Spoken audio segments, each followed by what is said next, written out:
आज आपको एक इखलाक की कहानी सुनाती हूँ जिसका उन्वान है एहसास। एक छोटे से गांव में रहता था। वो इखलाक का बहुत अच्छा था। वो जब भी अपने दोस्तों को देखता तो इनसे जाकर सलाम करता और इनकी खैरियत दरियाफ्त करता। एक मरतबा फरहान अपने कंधों पर बकरी लेकर जा रहा था।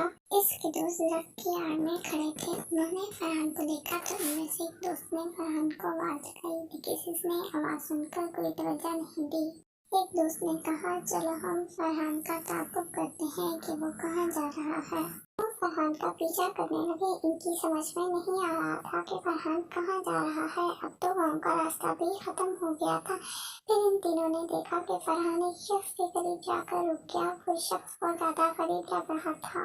ऐसा लग रहा था कि इस शख्स ने कई दिनों से कुछ नहीं खाया है। फरहान ने अपनी गर्दन से वो बकरी उतारी और इस शख्स को दे दी। वो इंसान बहुत खुश हुआ और फरहान को दुआएं देता हुआ चला गया। फरहान के तीनों दोस्त हैरान हो गए और सोचने लगे कि वो कौन था।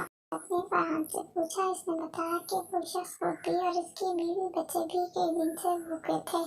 मैंने सोचा इसकी मदद करनी चाहिए। मैंने अपनी बकरी इसको दे दी ताकि वो बकरी का दूध निकाल कर पिए और बाकी दूध बेचकर पैसे कमाए। दोस्तों ने कहा कि वो बकरी तो तुमको बहुत पसंद थी और तुम इसका बहुत ख्याल रखते थे। फरहान ने कहा, बकरी तो फिर आ जाएगी, लेकिन वो लोग भूख से परेशान थे, बीमार होकर मर भी सकते थे। फरहान के दोस्त बहुत मुतासिर हुए और उन्होंने सोचा कि हम एक फंड बनाते हैं जिसके जरिए हम गरीबों मुस्लिमों की मदद किया करेंगे। फरहान के सारे दोस्त अपने जमा किए हुए सारे पैसे ले आए। अब इनके गांव में जो भी गरीब होता वो इसके घर में राशन डलवा देते, या फिर गुर्बत की वजह से स्कूल में किसी बच्चे की फीस नहीं भरी जा सकती तो इसकी फीस भर देते और इस तरह सब नादारों की मदद करते। जब गांव के लोगों ने बच्चों के इस अच्छे काम को देखा तो इनके इस काम में उनका साथ देने लगे और वो भी इसमें पैसे मिलाने लगे।